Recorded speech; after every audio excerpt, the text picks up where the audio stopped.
We're still staying with the NDC because they're saying that over $6 million have been paid to illegal private firms to audit state institutions that are already being investigated by IOCO, describing the move as a waste of public funds.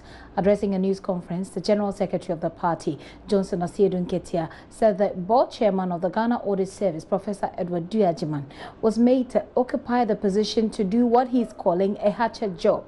The party wants the president to justify the parallel investigations. Here is Johnson Asiedu-Nketia. We also have information that it was Mr. Osafo-Mafo's idea to convert the illegal reports of the unauthorized private firms into a supposedly cabinet committee report. This was after the Auditor General had refused to own the audit and issue a report on them on professional ethical grounds. We therefore wish to ask Mr. Osafo-Mafo and the Secretary to the Cabinet, Madam Deborah Kakari, when the said Cabinet Committee was set up, who set it up, who the members of the committee are, details of these meetings, and why and how a non-cabinet member, Mr. Duajiman, came to be appointed Secretary to the Cabinet Committee. NDC has further credible information that an amount of at least $6.8 million United States dollars has so far been paid by the MPP government under President Akufo-Addo's watch to these private firms to carry out work that is already being done or has been completed by state agencies.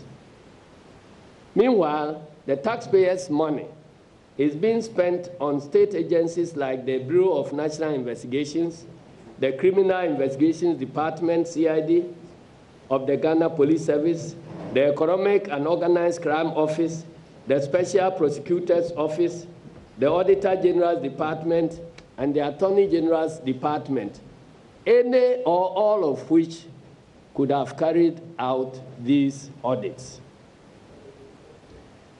We have evidence from some former NDC appointees that while they have been or are being subjected to IOCO investigations, and while they have submitted themselves to regularly reporting to IOCO, they have also received letters from some of these private firms to answer the same questions they have already answered at IOCO.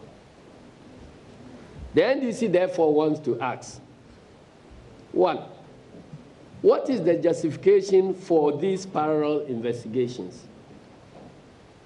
You have state agencies undertaking investigations according to the Constitution and laws of the Republic.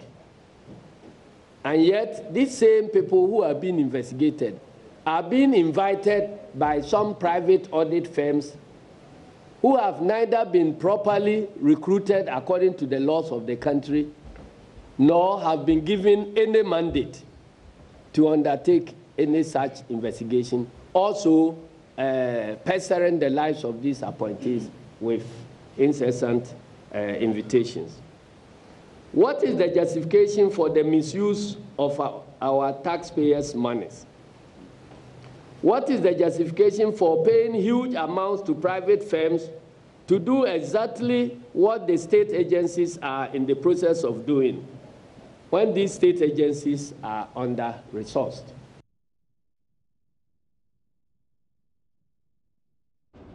Johnson Asiedu-Nketia there. He is also accusing government of covering up major corrupt activities by appointing Professor Edward Duajiman as Secretary to Cabinet Committee. He indicates that the party will be petitioning the UNDP to investigate Professor Duajiman. There is a grand scheme to first dissipate public funds, to cover up for that dissipation.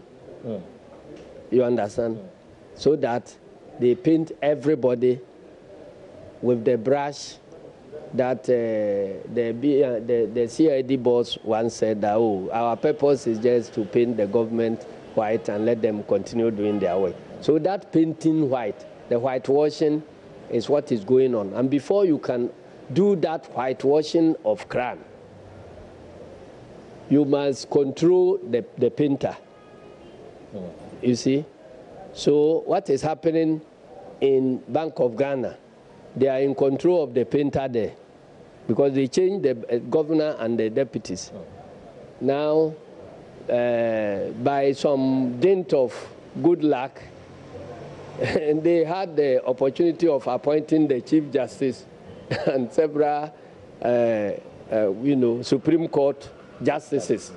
So that place is also covered.